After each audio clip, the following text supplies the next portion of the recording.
ఇక రేవంత్ రెడ్డి ప్రభుత్వం ప్రతిష్టాత్మకంగా తీసుకొచ్చిన భూభారతి ఇప్పుడు స్కామ్లకు నిలయంగా మారింది. భూభారతి రిజిస్ట్రేషన్లో జరుగుతున్న అక్రమాలు ఒక్కొక్కటిగా బయటపడుతున్నాయి. రాష్ట్రంలో జరిగిన అతిపెద్ద స్కామ్గా భూభారతి నిలవబోతుందన్న నిపుణుల వ్యాఖ్యలపై సర్వత్రా ఆందోళన వ్యక్తమవుతోంది.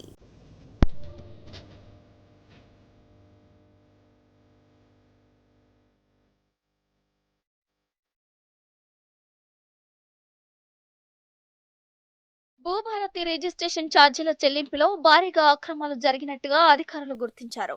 కొంతమంది కేటగాళ్లు ముఠాగా ఏర్పడి టెక్నికల్ గా రిజిస్ట్రేషన్ ఛార్జీలలో చివరికి ఉన్న ఒక సున్నాను తొలగించి తక్కువ మొత్తాన్ని ప్రభుత్వ ఖజానాలో జమ చేస్తున్నట్టుగా అధికారులు గుర్తించారు.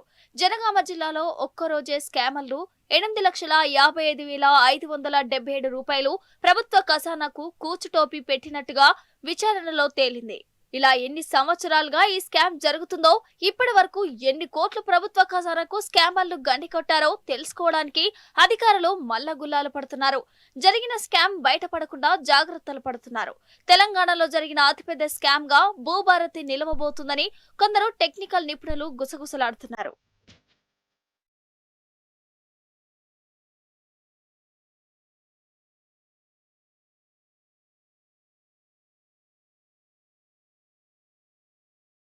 జనగామ జిల్లా వేదికగా బయటపడిన ఈ స్కామ్ లో సీసీఎల్ఏ టెక్నికల్ టీం సిబ్బంది కేటుగాళ్లకు సహకరిస్తున్నట్లు అనుమానాలు వ్యక్తమవుతున్నాయి.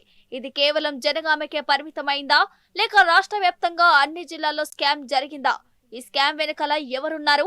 ఇంటి దొంగ లేక హ్యాకర్రా అనే దానిపై లోకాయుక్త సుమోటోగా కేసు నమోదు చేసి సమగ్ర నివేదిక ఇవ్వాలని ఆదేశాలు జారీ చేసింది. రాష్ట్ర ప్రభుత్వ ప్రధాన కార్యదర్శి, రెవెన్యూ భూ పరిపాలన శాఖ చీఫ్ కమిషనర్, స్టాంపులు రిజిస్ట్రేషన్ల శాఖ కమిషనర్, మీ సేవ కమిషనర్ జనగామ జిల్లా స్టాంపులు రిజిస్ట్రేషన్ల రిజిస్ట్రార్లకు నోటీసులు జారీ చేసింది.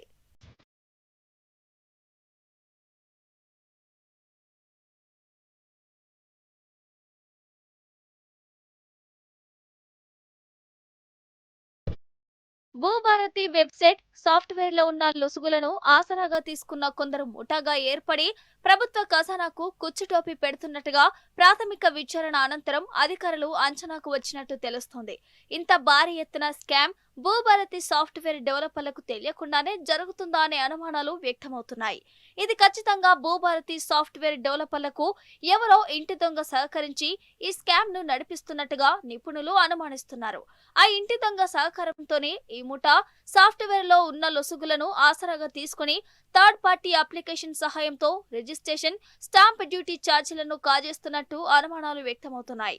యాదాద్రికి చెందిన ఒక ఇంటర్నెట్ సెంటర్ నిర్వాహకుడు చలాన్లను ఎడిట్ చేసి పేమెంట్ చేసినట్లుగా గుర్తించిన అధికారులు దానిపై లోతుగా విచారణ జరుపుతున్నట్లు చెబుతున్నారు.